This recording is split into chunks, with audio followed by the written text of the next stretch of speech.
Hello, welcome again to Jason the Old Millennial.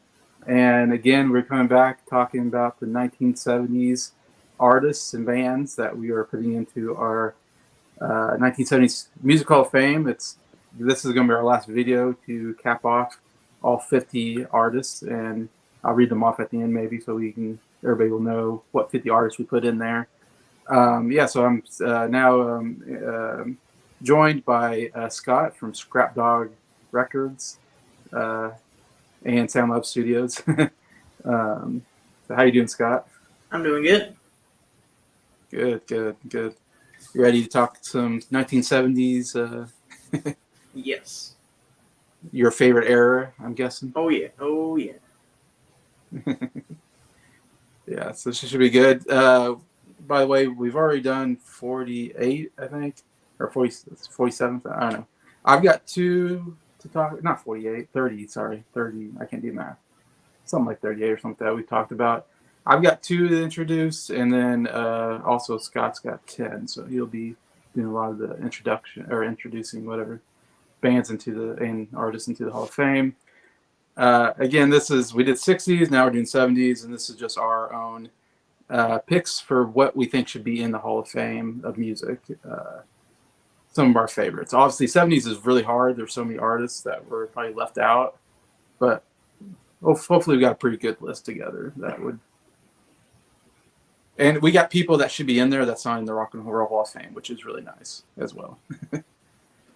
So I thought maybe we would start with you, Scott. I thought maybe you do maybe four of yours, and I'll do one of mine. Okay. Okay. So the first one that I would like to do is Steely Dan. That's a personal favorite of mine. Walter Fagan. Sorry, mixed it up. Donald Fagan and Walter Becker. Yeah. Two amazing musicians who just have a wonderful vision of how to produce an album, have exactly what they want in their head, and they'll hire as many studio musicians and do as many takes as they want until they get that sound. Mm-hmm. Yeah. And some of the stuff that they put on their records just absolutely incredible, and the engineers they get to do it, the producers, the mastering engineers, like they just make good sounding records. It's always a vibe with them. I love records like Can't Buy a Thrill, Royal Scam, Asia, Gaucho, Katie Lied. Just that, like people will call it yacht rock, but just that mix of rock, pop, and jazz that just produces what I can only describe as a good vibe. And Steely Dan is always good for that. I've heard them called jazz fusion, I think. Yeah. It's kind of a good, especially the later stuff. Yeah. And Pretzel Logic is getting its anniversary this year. Oh, yeah. Ricky, don't lose that number. Yeah, from what, 1974 probably? Yes. So it's getting like a 50 or something anniversary. Yeah. Cool. Number two, Turn Up the Eagles. The neighbors are listening. Speaking of Steely Dan. The Eagles. All right, big one. Members Don Henley, Glenn Frey, Randy Meisner, Bernie Ledden, Don Felder, Joe Walsh, and Timothy Schmidt are the members that I would like to pick, which are all of the members from the first and second and third lineups of the Eagles. These guys know how to sing in harmony. They're amazing at that. These guys also know how to play the guitar very well. And they know how to make amazing albums like Hotel California, Desperado, On the Border, One of These Nights. Combining rock with other genres like funk, disco, country, or even just doing straight rock like on the Hotel California album, or even doing a little bit of symphonic rock like on The Last Resort. So the Eagles definitely need to be on the list. 100%. On the Border is getting its 50th anniversary. Oh, yeah. Number three, Elton John. Yeah. One of two piano-based artists I'm going to put on this list. He's the best. The guy had amazing stage presence. You can play a mean piano, and his way with just writing music is amazing. Him and I'll go ahead and since we're inducting, I'll induct like it's a band. I'm also going to induct Bernie Taupin, Nigel Olsson, Dee Murray, and Davy Johnstone, which are his touring band members. Oh, and Ray Cooper, the percussionist. We can't forget about him. But just an absolutely amazing run of albums through the early to mid 70s with stuff like Mad Men Across the Water, Honky Chateau, his self-titled album Goodbye Yellow Brick Road, Captain Fantastic and the Brown Dirt Cowboy. That just all amazing albums. And his music pretty much defines 70s pop. And then finally, in a similar vein, I'm going to go with Billy Joel, the Piano Man, responsible for more just like the classic 70s piano-based pop. Great albums like Piano Man, The Stranger, 52nd Street, Turnstiles, and even on into the 80s with Glass Houses and Innocent Man, things like that.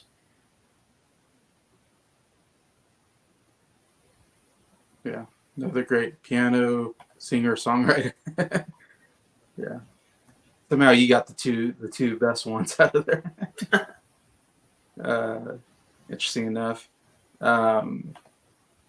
I was looking at that, and one of them had Album of the Year, I think, and that was Billy Joel, 52nd Street. But I don't think the other. No, Steely Dan had Album of the Year with two 2000, Two Against Nature. Yeah, so two of them got Album of the Years, but I don't think the Eagles or Elton John ever did, which is crazy. The Eagles got just about every other Grammy in existence. Oh, wait, no, wait. The Eagles got Album of the Year with Hotel California over Rumors. Did it? Yeah, 1977. They beat Rumors? Yeah. Wow. Jeez. Elton John had like 5 #1 albums in a row or something crazy like that. Yeah. It's like, and Captain Fantastic and the Brown Dirt Cowboy was the first ever album to debut at #1, which means so many people pre-ordered it that it was already #1 before it had even come out. really? Yeah. Yeah, Elton John, I mean, he's one of the greatest. I got Mike in the chat. Hey, Mike. All right, I'm gonna give one of mine. I have 2 left. The ninth one that I've gone through now on this list is gonna be the Guess Who. We've talked about the Who. Now we're gonna talk about the Guess Who. A great Canadian band. Probably one of their best after maybe Rush or something like that. I think you have to put Guess Who in there. And I'm not like super familiar with Guess Who except for their hits on the radio growing up. And I think the lead singer, Cummings, I think his name is one of the best rock singers. I mean, his voice is amazing. I think he's underrated as a rock singer. And I think Guess Who is somewhat underrated maybe as a band. I don't know if they're talked about as much. They're one that I need to go through more. They had 11 albums. I looked up. They started in the 60s. And their big album was American Woman in 1970. Was like their real big one. It went #1 in Canada, #9 in the United States. And also put up one of their biggest hits, American Woman, which is an amazing rock song with that great guitar riff. Dun, dun, dun. I almost want to hear a mashup of that and Whole Lotta Love. Oh man! Take the music from Whole Lotta Love and the singing from American Woman. You got down, take it down, take it down, take it down, take it down, down. American Woman, stay away from me. Yeah. Oh, 2 absolutely amazing guitar riffs. Yeah. It's funny. I first heard American Woman from Lenny Kravitz. You know, that was like my first introduction to American Woman in maybe the early 2000s. I don't know. He did a version which was pretty good. And then I found out that, oh, that's not the original. There's a Guess Who that did it anyways, which is great. Also, my favorite song actually is These Eyes. I think it's an absolutely amazing song. You have No Time is great. And also No Sugar Tonight was another big song for them. But yeah, like I said, yeah, I had a lot of fair amount of big hits, and one that I need to delve more into the band at some point because I'm really interested in more what their music sounds like. 'Cause I only know a couple of the big hits, but I think they definitely deserve to be here in the Music Hall of Fame, in my opinion. Hey, Nick, Cool Cats. Is that a Queen reference? Oh, that's one. 2 more times and Briar will show up. What? All right, do you want to do 4 more? Yes. Number 5, the greatest rock and roll band with horns, Chicago. Man, these guys are fantastic musicians. Everybody is just amazing at what they do. We got 3 great songwriters in Terry Kath, Robert Lamb, and Peter Cetera. Terry Kath was one of Jimi Hendrix's favorite guitar players. Peter Cetera is one of the most underrated bass players because people only know him for his high singing voice, but they don't listen to those incredible walking bass lines that are going on under those songs. And Robert Lamb, amazing piano player, and I feel like he's almost the best lyricist in the band because all of his songs have memorable lyrics like, Chicago's the name of the band, Saturday in the Park. Mm-hmm. And you can't forget about the horn section. Really just elevates the band. That's kind of their big thing. No pun intended, or I guess no pun intended, because the name of the original name of the band was the big thing. Kind of continued their streak of really amazing albums throughout the 70s. Oh, yep, there's their second self-titled album. I love that one. That's my favorite one. And incorporating all kinds of genres, blues, rock, pop, ballads, jazz. Like, they pretty much do everything. And they were... Like, one of the things they're most well known for is their big ballad, If You Leave Me Now, which is amazing. 25 or 6 to 4, that guitar riff and the guitar solo. That song alone is enough to put them in the Rock and Roll Hall of Fame. And then they would go on to get a second wind in the 80s whenever they kind of redid their sound to do more of a ballad kind of thing. And they got some really good ballads there, like Hard to Say I'm Sorry is really good, and especially the version that you don't hear on the radio with the extended outro, the getaway section where they do the horn jam at the end. You got to hear it like that. I hate it whenever they fade it out on the radio. And You're the Inspiration is really good. Along Comes a Woman, that's a good song. That's so good. And I know there's a lot more I could talk about Chicago, lots of other amazing songs, but pretty much just listen to their albums. Well, all of them except for their middle period, like their 12th, 13th, and 14th albums. There's a few songs that you can pick and choose from those ones, Street Player in particular. But other than that, listen to albums 1 through 11, and then 16 and 17 are my recommendations for Chicago fans. Yeah. Okay. And next we have Boston. How did you get 2 big cities on your... I just realized you grabbed 2. You can see a theme. We got the cities and we have the piano players back to back. These guys are not really much of a band, shall we say? But you know what? I had to put them on there anyway, just because their first album. Oh wait, I forgot to list the names of the players in Chicago. So who I wasn't going to induct. So Peter Cetera, Robert Lamb, Terry Kath, James Penko, Lee Lockney. Walter Paraziter, Danny Seraphin, and Bill Champlin from the 80s, and Ladier de Oliveira, who was their percussionist. Yeah, a lot of lineup changes. Yeah, but those are all kind of their members who... I am not going to induct Donnie Dacus because he was the guitarist during those middle period albums. Okay. I'm refusing to do that. But all the members from the original group, as well as Ladier de Oliveira, who was their percussionist, who joined midway through, and then Bill Champlin, because he was a really key member in their 80s sound. And then for Boston, I'm pretty much putting them in just based on the strength of their debut album. Yeah.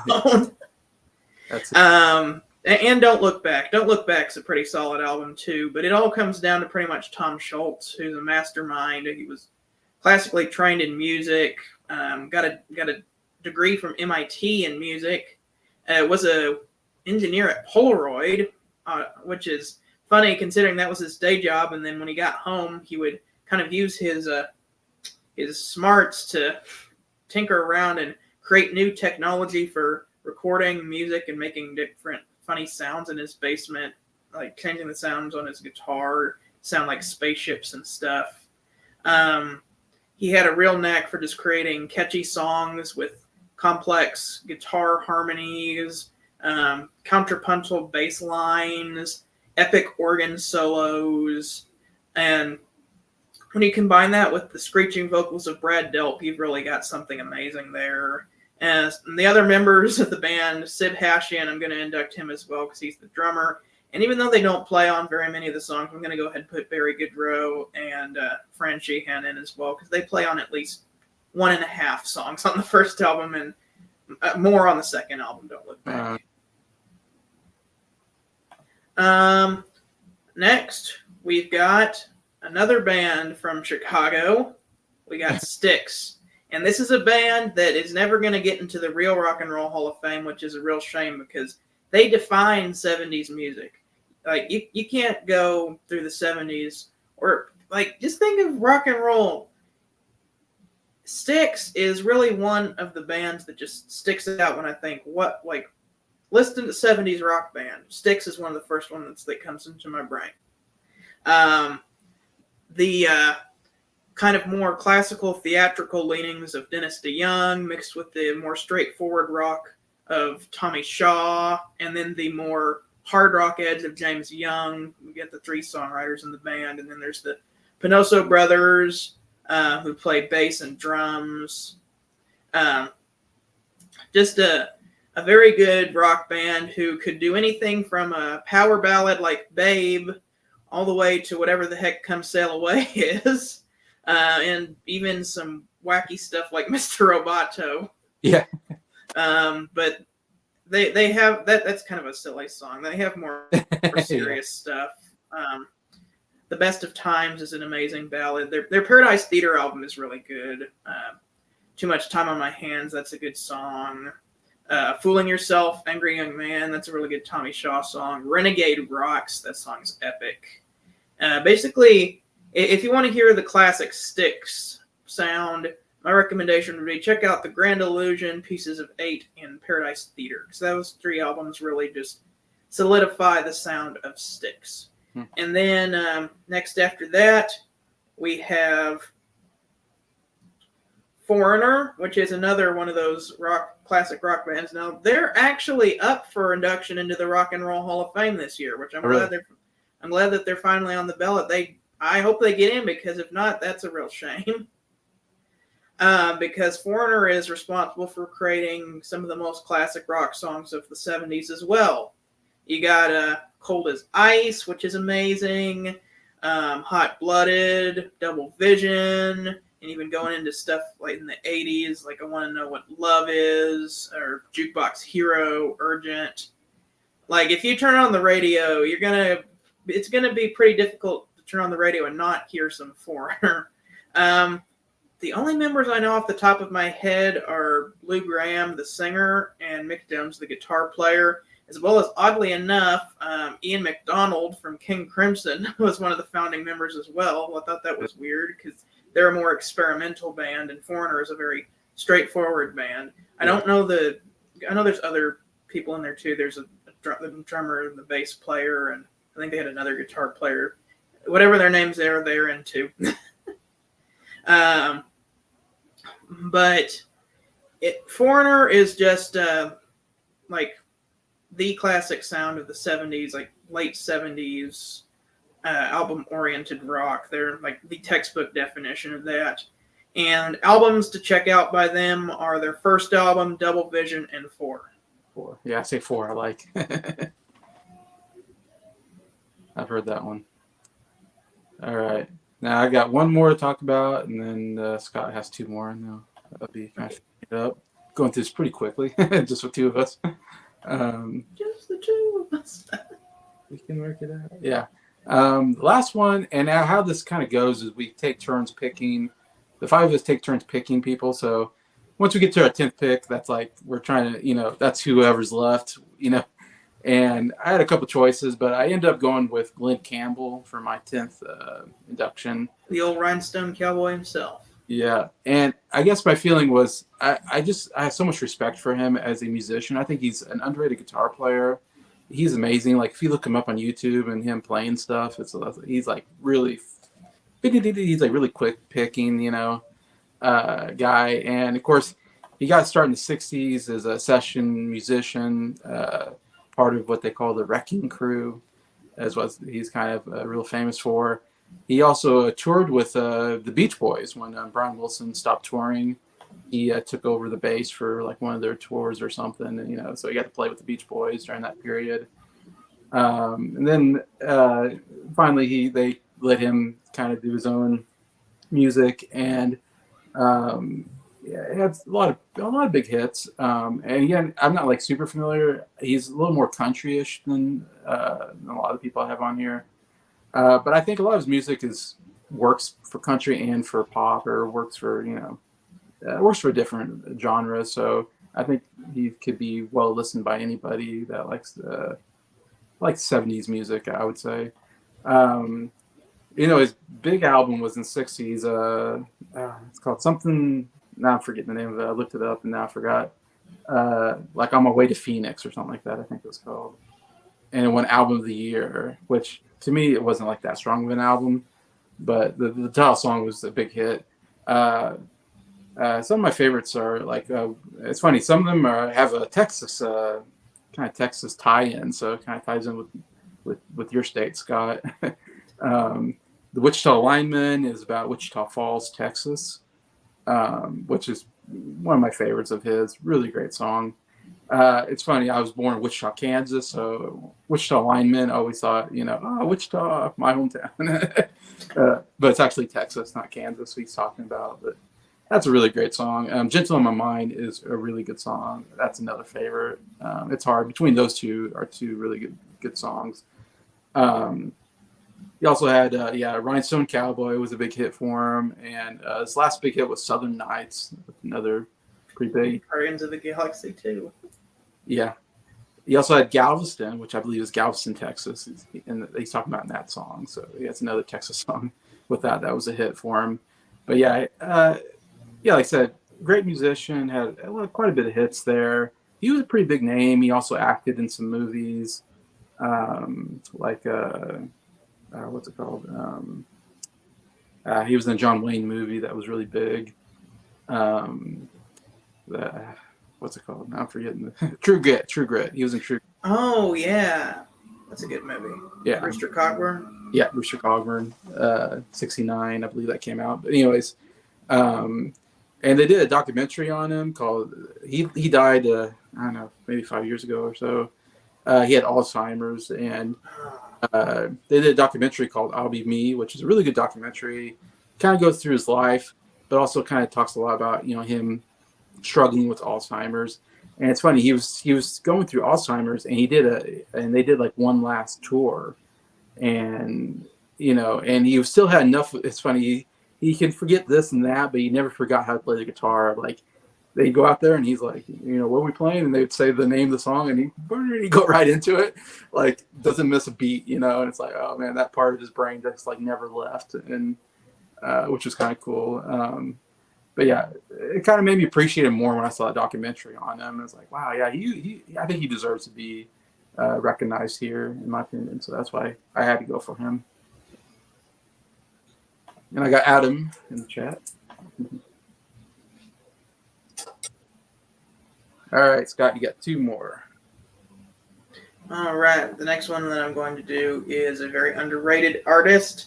I am going to be inducting Supertramp into the Rock and Roll Hall of Fame. These guys are very British. They know how to write some very catchy songs. They are very accomplished musicians, especially the two main songwriters, Rick Davies and Roger Hodgson. I'm going to have to look up the names of the other people in just a second who are in this. Two people I know, yeah. I only remember them. Let's see. They do all the singing, yeah. That's the wrong way. Come on. There we go. Come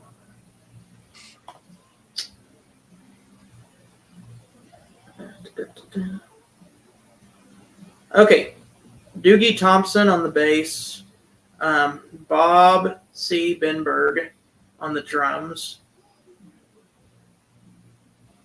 Oh, Bob Siebenberg. And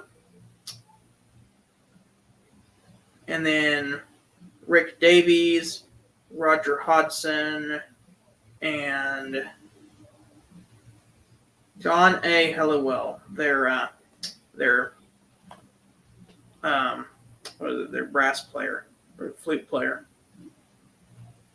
But these guys are absolutely amazing. A lot of people don't really know them, but they know the music.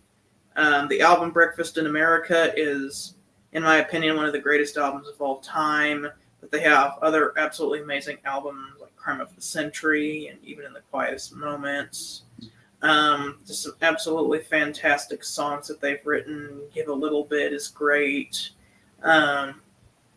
Logical Song, Goodbye Stranger, Breakfast in America, Take the Long Way Home. And then I like some of their more experimental songs like Gone Hollywood and Child of Vision. Fool's Overture is absolutely incredible. I love that one from Even in the Quietest Moments. And then, I haven't even talked about anything on Crime of the Century yet. Man, School. I could just name all the songs on that album. Bloody Well Right, Rudy. The title track, Crime of the Century, Asylum, Hide in Your Shell, like just so many absolutely incredible songs written by these guys. And Roger and Rick have very different voices. You know right away who's singing which song, but they just mesh so well, the two writing styles and the two voices, especially whenever they have like one person sings, then the other person will sing on the same song. And even if you have the Crime of the Century album, like one of their whenever they sing, their voice is written in white font, and whenever the other one sings, it's in yellow font, so you can tell exactly who's singing, which I think is cool. Oh yeah. But if you've never heard of Supertramp, it's time to listen to Supertramp. Nobody talks about Supertramp, really. That's kind of a forgotten band to me. And the album recommendations I have for Supertramp are Crime of the Century, Even in the Quietest Moments, and, of course, Breakfast in America. Yeah, definitely. All right. One more left.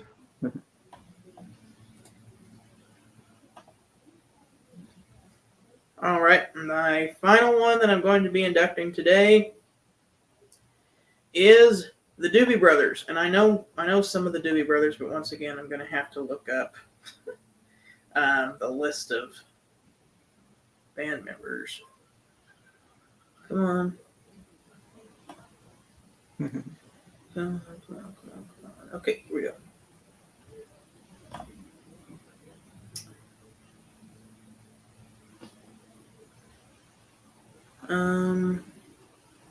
Okay, Jeff Baxter,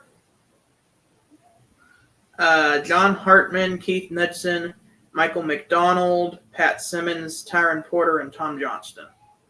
Okay. Those are the names. The Doobie Brothers have created some of the most memorable music of the 1970s in two very different styles. They got their more country rock thing of the earlier period and the more smooth, jazzy, yacht rock, R&B laden stuff later on in the late 70s. And both of them are equally amazing. The earlier sound spearheaded by Tom Johnston and Pat Simmons with those heavy guitar riffs, and some very melodic songs like Listen to the Music, Jesus Is Just All Right With Me,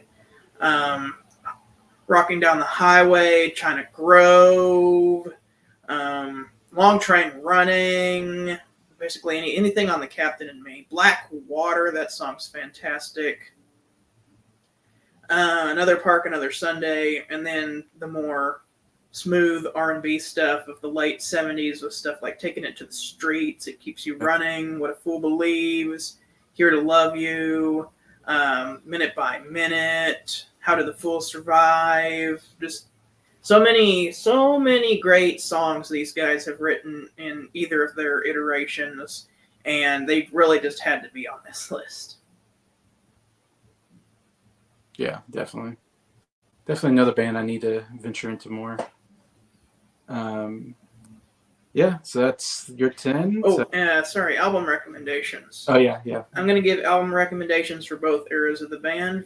For the earlier stuff, I'm going to recommend Toulouse Street, The Captain and Me, and What Were Once Vices Are Now Habits. And from the later period, I'm going to recommend Taking It to the Streets and Minute by Minute.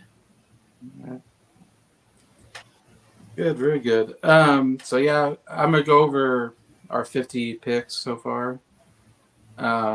Anybody's curious, what don't remember what we picked.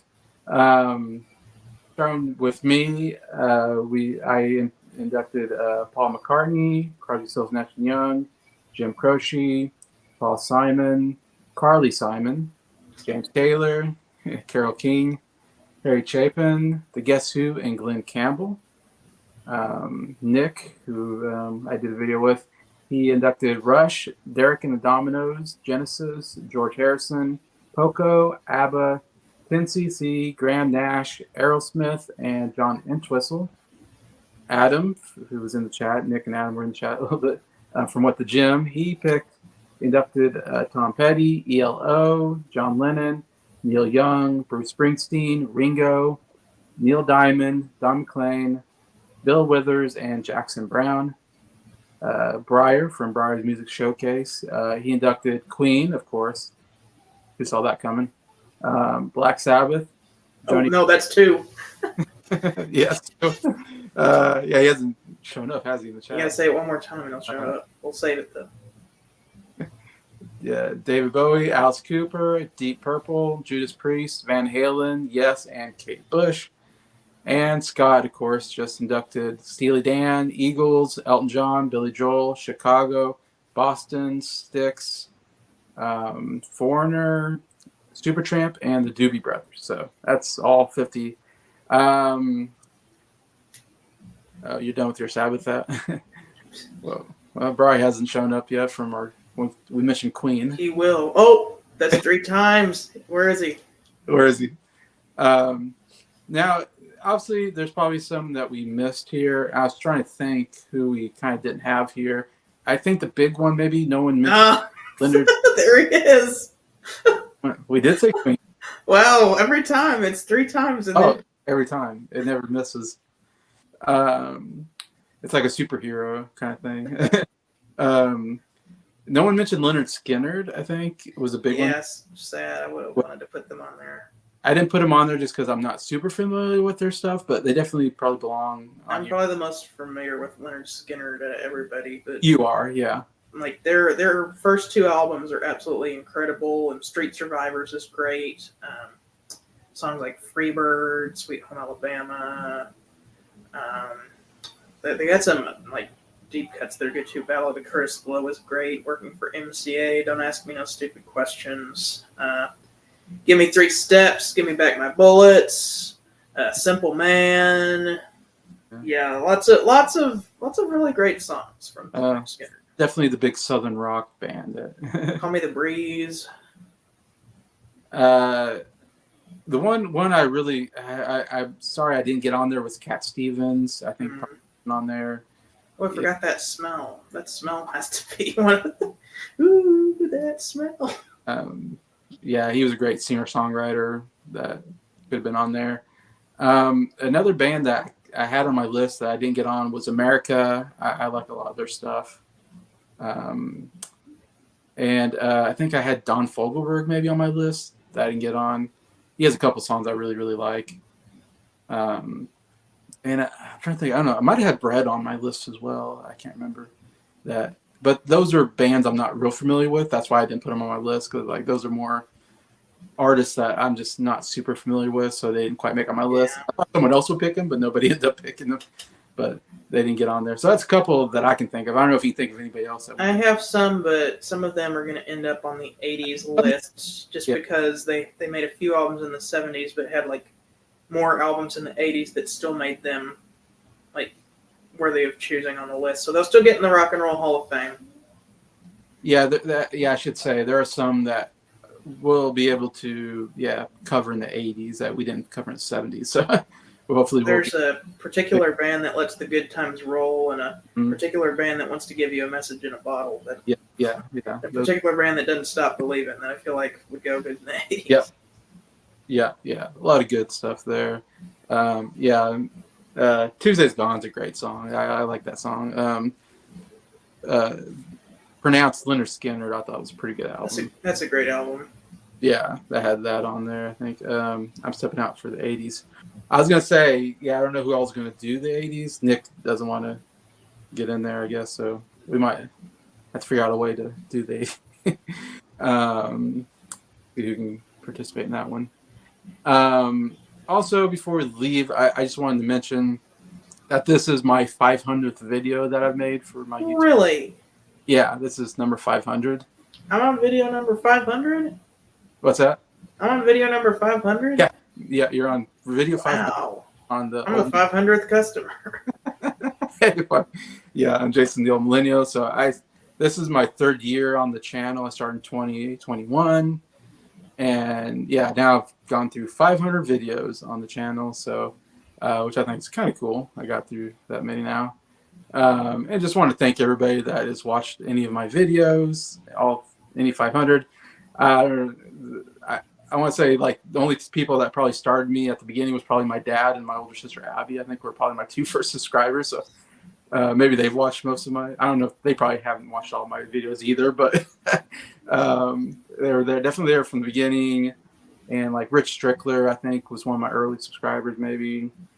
And I'm not sure who all subscribed to me early, but I remember starting off and I only had a couple subscribers and a couple of views, and I was making these videos, and I wondered, is anybody watching these? Like, Yes, we're am I watching. making this for any reason? But I did it because it was fun. It was a little bit of a hobby, something to do, And so I'm glad I now 3 years later gone through 500 videos. I have 272 subscribers, so I really appreciate all the 272 subscribers I've gotten and sticking with me, and hope keep growing and keep making videos anyway. So I just wanted to point that out. Well, I didn't want to turn this into a nostalgia trip, but wow, like 500 videos. That's a really big milestone.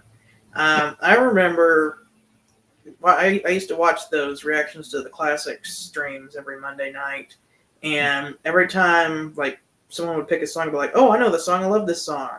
Look, and it was suggested by Jason the Old Millennial, and so I just remember being like, I should try seeing like what kind of videos Jason the Old Millennial makes, and I watched it. Like, oh, he does movie reviews and he does music reviews, and it's like old movies, old music. This looks like a really good channel.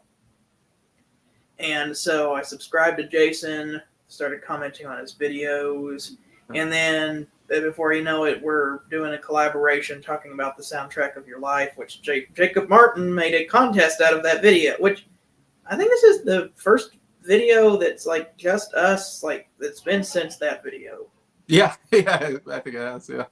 Like we have usually there's more people on the video, but then like I met Briar and Nick, and then we were doing the discography rankings, and then you joined for Creedence and Simon and Garfunkel, and then before you know it, then we were doing album reviews, and it was 4, and now it's 5 with Jacob, and it's been really fun. We have this little group that we constantly messaging each other about what we've been listening to, about what kind of videos we want to make. It's been a blast. Yeah. Oh, it's been great. Yeah. The fun is getting to meet people and talk to people about music and movies, making friends, making collab videos. So yeah, that's the fun of it and why I keep doing it. But yeah, I appreciate everybody supporting me on that. So anyway, besides that, I just want to thank everybody for watching this video, and this will be the end of our 1970s anyway. So we cut 60s, 70s, and probably go through the 80s next is what at some point plan on doing. So I hope everybody tunes in for that as well. And so thank you again, Scott, for joining me on this. Appreciate it. And I guess I'll see you guys next time.